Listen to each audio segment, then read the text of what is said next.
Chapter 11. I closed the cage door and jumped back. I bumped into Amanda and we slammed into the table behind us. The man came running toward us, his footsteps heavy on the concrete floor. As he came nearer, I recognized him. The tall sales guy we met up front, the one named Lou. Breathing hard, he swept back his oily black hair. "You can't," he started, but Amanda interrupted him.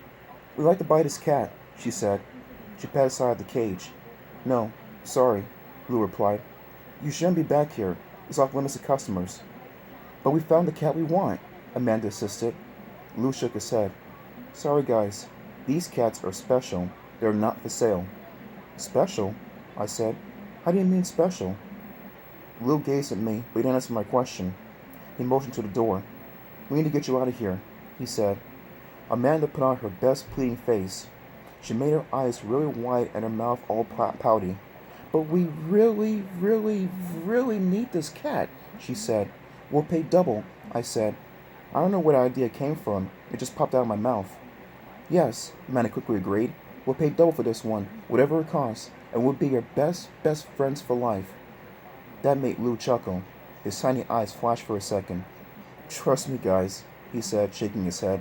"I don't think you want that cat." But, we both protested. "Come up front with me," Lou said. "I have plenty of black cats you will like." He turned away from us and started to the door. Amanda leaned close and whispered to me, "We need this cat, not another black cat. What are we going to do?" Lou was waiting for us in the doorway.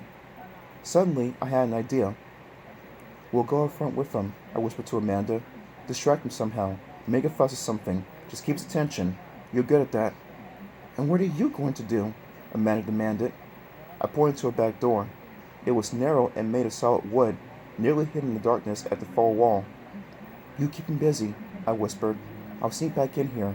I'll grab the cat and run out through the back door." Amanda gasped. "You mean steal her?" I stared over Amanda's shoulder at the cat. The perfect cat. "We have to," I said. "We don't have a choice." Amanda had a strange look on her face as we followed Lou out of the back room. I knew I had surprised her. She's usually the bold one. We walked down a long aisle of cages toward the front of the store. We stopped in front of a cage. Lou put out a black cat. He held it in his arms for a moment, then started to hand it to Amanda. But Amanda tossed back her head and let out a loud sneeze. She sneezed again, even louder and harder. Achoo! "I think I'm allergic to this cat." She went into a total sneezing fit. Perfect. What an actress. Time for me to move. Lou had his eyes on Amanda. I took a deep breath and crept as fast as I could down the aisle to the back room. My heart pounding, I reached for Bella's to his cage door. I fumbled with the latch, swung the door open. I reached inside for the cat. Would she give me a hard time? Try to squirm away? No. She just stood there and let me wrap my hands around her middle. Carefully, slowly, I lifted her out of the cage. She seemed very relaxed. She didn't tense up her muscles at all. She didn't paw at me, and she didn't make a sound. What a sweet, gentle cat, I thought. I could hear Amanda sneezing her head off in the front of the store. Lou was calling for someone to help her.